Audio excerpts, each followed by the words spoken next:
Okay, what's up guys, it's Game Fiend, Fiendable Games here on Friday, giving you a Yu-Gi-Oh video, which is where I usually do this on Wednesdays. There was a video out on Wednesday, and there'll be an annotation somewhere along the lines in this video to go see Wednesday's video. But today's video is about Abyssmegalo and High Priestess.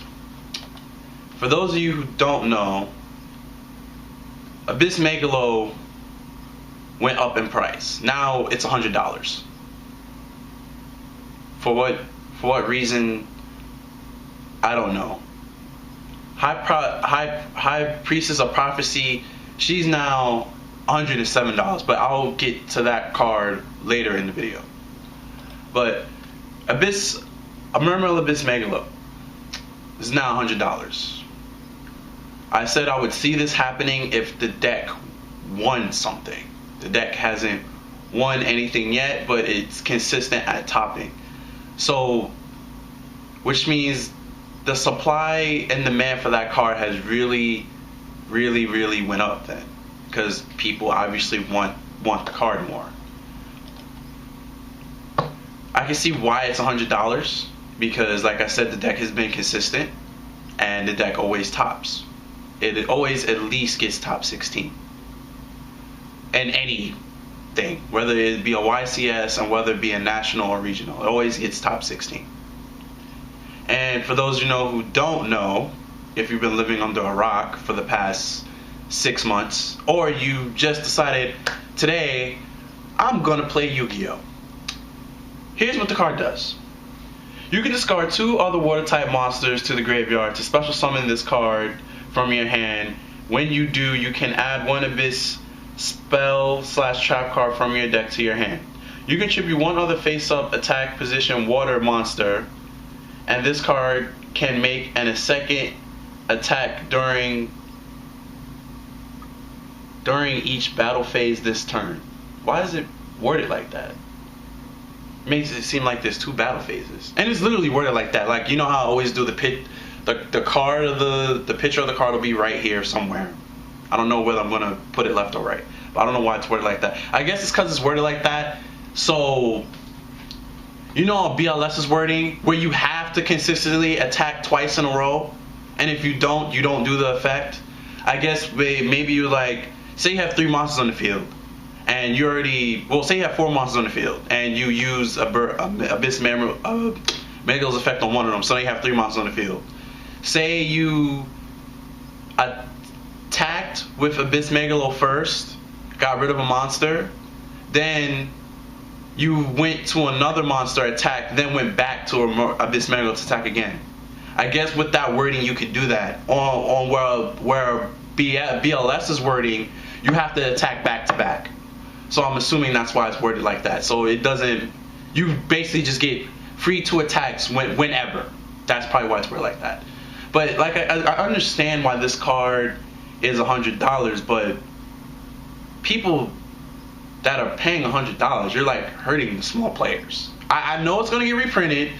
It's gonna get reprinted in a year or 9 months because Fulton Bouncer didn't make it a full year before it got reprinted in the 10, and that was only $50 when it first came out. Big Eye too didn't make it a full year. They both came out in the same pack, and Big Eye never reached 100. It's still a classy 35. So I know it's going to get reprinted in the upcoming months, but the fact that people are paying $100 is crazy.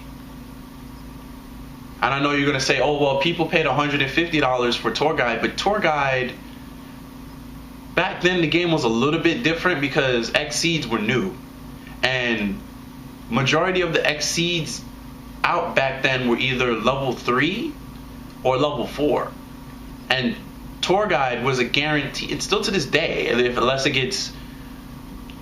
you destroy it when it hits the field, or Veiler, it's still to this day, if it successfully hits the field, it's still a free level 3 Exceed.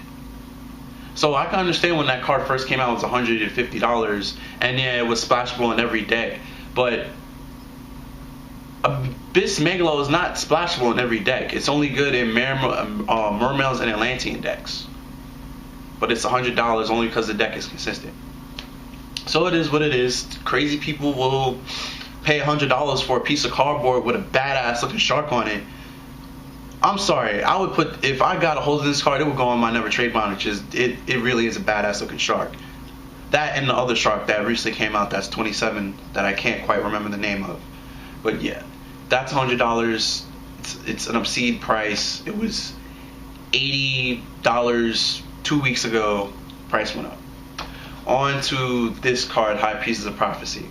All right, there's some history. There's some price fluctuation history with this card. What is it? This is February. So in the, let's see, late August. So September, October, November, December, January, February. Okay, 6 months. In the 6 months of this card has been present, the fluctuation of prices is been crazy. When the card first came out, it's $45. Okay, understandable, because Prophecies didn't have anything, and it has a BS special summoning condition. And it said, well, let me read you this card for those of you who don't know. When you can reveal 3 spellbook spell cards, not 3 different, just 3 spellbook cards in your hand to special summon this card from your hand. Once per turn, you can banish 1 spellbook spell card from your hand or grave. Oh, hand or grave. I didn't know it was hand or graveyard. To target 1 card on the field and destroy that card. Everybody I play just does it from graveyard. I didn't know you could do it from hand. But this is why I read these cards out loud. So, but yeah. First, when the card first came out in August, it was $45. The deck, it wasn't doing as well. It barely even made top 32, or didn't make top 32 at all. So the price went down to $35.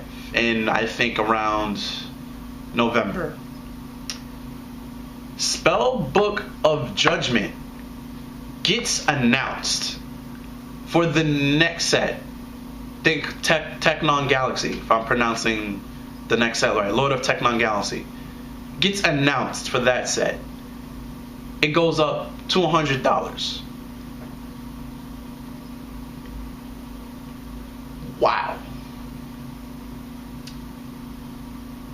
And for some reason, now all of a sudden, the price goes up an extra $7.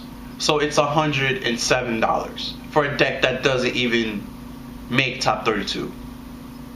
I don't understand it. This card, I just don't understand. Maybe because there's a female on the card, and she's somewhat good looking, but I'm sorry, I'm not attracted to things on paper. So I don't understand why this is $107. I just can't. If anybody could give me any reason in the comment section below on why High Priestess of Prophecy is $107 when I don't even think the deck consistently it probably made top 32 once, but I don't think it can consistently finish in the top 32 in anything. Please let me know in the description below. And that's gonna wrap it up for this video. And the cards, the secondary market is just making these cards a little bit too damn high. Oh yes, and I know in a couple of months this will get a reprint as well, but I'm talking about there are people out there now that are willingly throwing 100 singles to get, and 107 because High Prophecies is extra $7. I don't know why, but for these cards, and it's obscene.